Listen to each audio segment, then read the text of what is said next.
welcome back to my channel. My name is Caitlin and my son Julian is right over there in his crib.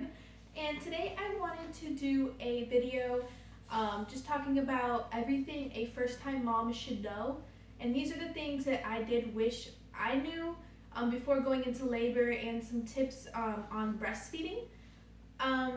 So I have a list right here just so I wouldn't forget everything I wanted to talk about. And the first thing I have down is regarding labor, and I wrote, I just want everyone to know that you do have the right to say no in the hospital if they want to speed up your labor. When I showed up to the hospital, I was 8 centimeters, and I had been in the hospital for about an hour, and I had labored, all of that at home. So when I got to the hospital, I was there for an hour. They hooked me up.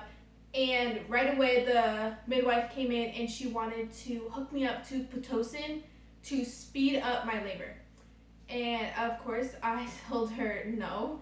I was laboring just fine. I had no epidural, no pain medications at all. And I didn't want to add Pitocin, which is unneeded medication, when I labored to 8 centimeters with no drugs and I only had 10 centimeters to go. So I told her no, and I went ahead and told her she can go ahead and break my water since it hadn't broken yet. And she went ahead and did that, and that did speed up things on its own. So that is a more natural way to speed up labor if you aren't progressing. But again, I was only there for an hour and she had already wanted to speed me up, so I definitely told her no for that. Another thing is for pain control. There are other options besides an epidural. They can give you something like similar to like lidocaine that kind of numbs you. They can give you a medicine for that's kind of like a laughing gas type of medicine. So it kind of just calms you down and calms your anxiety and things like that. Because a lot of women get stressed during labor. Another thing is, do not be afraid to ask to use the hospital tub. If your hospital provides that, which I think most do. I did labor in the tub for a while.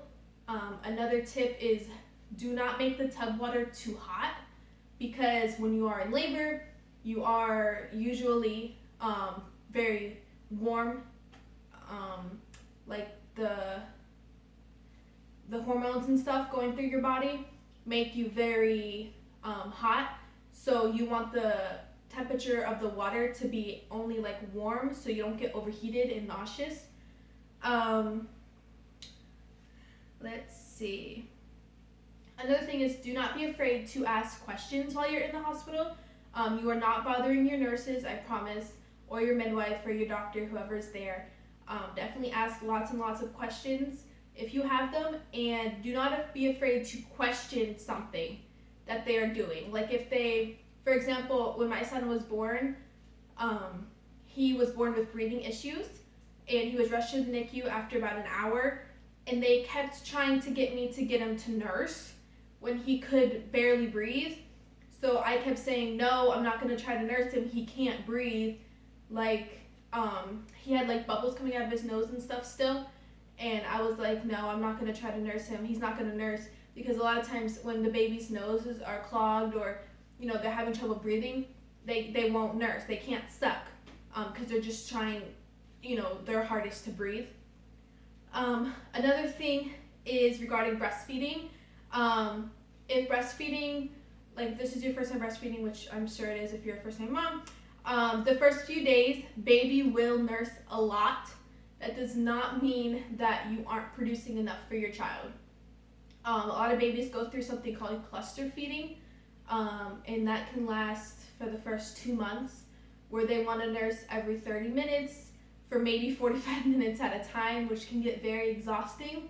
And that's why breastfeeding is very, very hard for the first usually 4 weeks, especially because a lot of women, have their nipples crack and stuff like that, and they get very sore, which there is nipple cream for that, and sometimes coconut oil will help.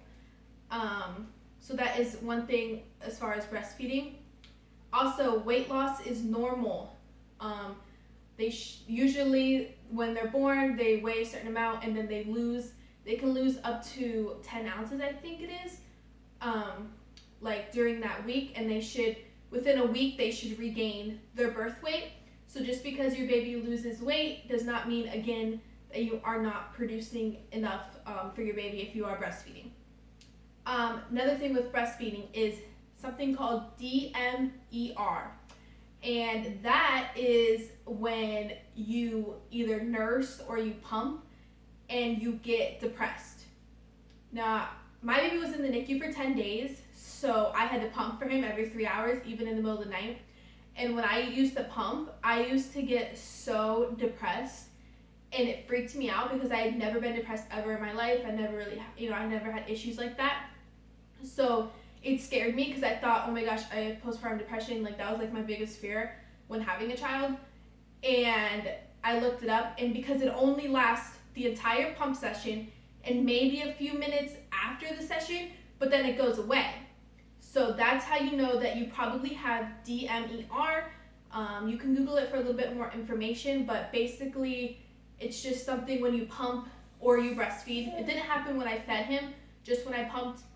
And it's just something that is released in the brain, like while your milk is coming, basically while you're having a letdown, that causes like a depression, like kind of episode, I guess, while you're just while you're pumping usually.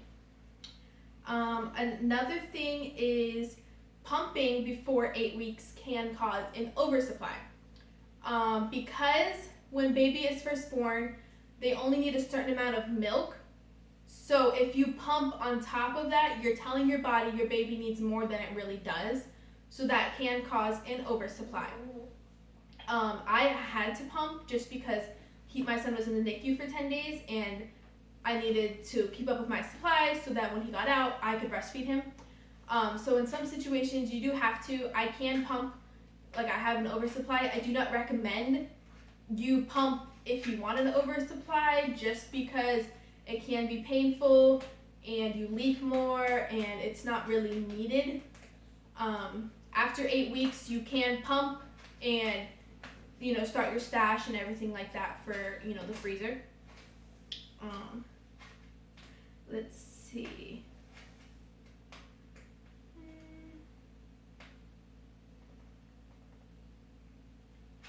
Another thing I want to talk about is pacifiers and bottles.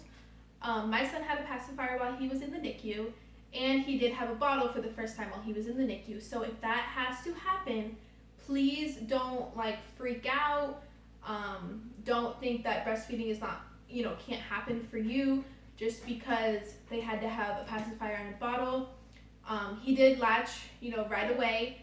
I did have a lactation consultant come in and help me since it was my first time, and he was trying to learn how to eat being 10 days old, which is a little bit harder than when they're first born and latching. But he latched just fine, even though he had a bottle first and a pacifier. And that actually concludes all the things that I think you guys should know being a first-time mom, especially mainly with breastfeeding and labor tips and everything like that. And please like and subscribe, and I'll see you next time. Bye!